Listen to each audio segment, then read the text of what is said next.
ಸರಿ, ನಾಯಕತ್ವ ಬದಲಾವಣೆ ಆದ್ರೆ ಒಂದು ವರ್ಗದ ಓಟು ಕಾಂಗ್ರೆಸ್ಗೆ ಬರಲ್ಲ, ಈ ರೀತಿ ಬಿಂಬಿಸುವಂಥದ್ದು ಒಬ್ಬರಿಂದ ಈ ರೀತಿ ಚರ್ಚೆಗಳನ್ನ ನೋಡಿ.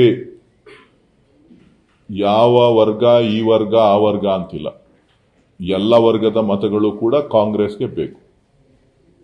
ಒಬ್ಬ ರಾಜಕಾರಣಿಗೆ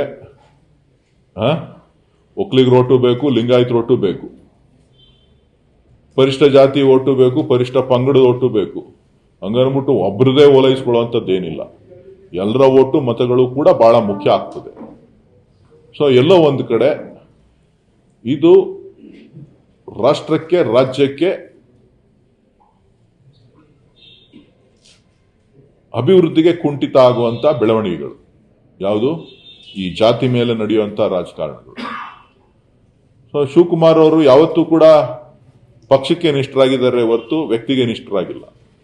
ಅವರು ಪ್ರತಿ ಭಾಷಣದಲ್ಲೂ ಕೂಡ ಹೇಳ್ತಾನೆ ಇರ್ತಾರೆ, ನಾನು ಪಕ್ಷಕ್ಕೆ ನಿಷ್ಠೆಯಿಂದ ಇದ್ದೇನೆ ಅಂತ ಹೇಳಿ. ಕೆಲವರು ವ್ಯಕ್ತಿಗೆ ನಿಷ್ಠೆಯಿಂದ ಇರ್ತಾರೆ, ಸೊ ಕೆಲವರು ಅಧಿಕಾರಕ್ಕೋಸ್ಕರನೇ ಇರ್ತಾರೆ.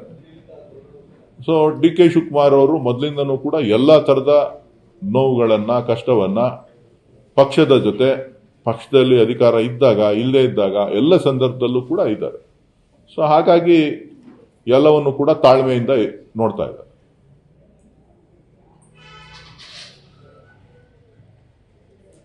ಏನ್ ಪಂಚಾಯತಿ ಚೇರ್ಮನ್ಗಳೇ ಬಿಡಲ್ಲಪ್ಪ, ನಾವು ಮಾಡಿದ್ದು ಚೇರ್ಮನ್ಗಳು.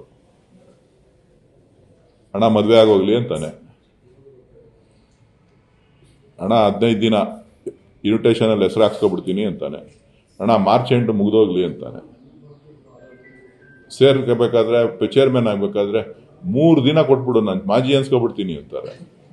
ಏನ್ ಮಾಡಕ್ಕಾಗ್ತಿದೆ? ಅದು ರಾಜಕಾರಣದಲ್ಲಿ ನಂಬಿಕೆಗಳು ಬಹಳ ಮುಖ್ಯ ಆಗ್ತದೆ. ಸೊ ಎಲ್ಲವನ್ನು ಕೂಡ ಬಹಳ ಚಿಕ್ಕದ್ರಿಂದನೂ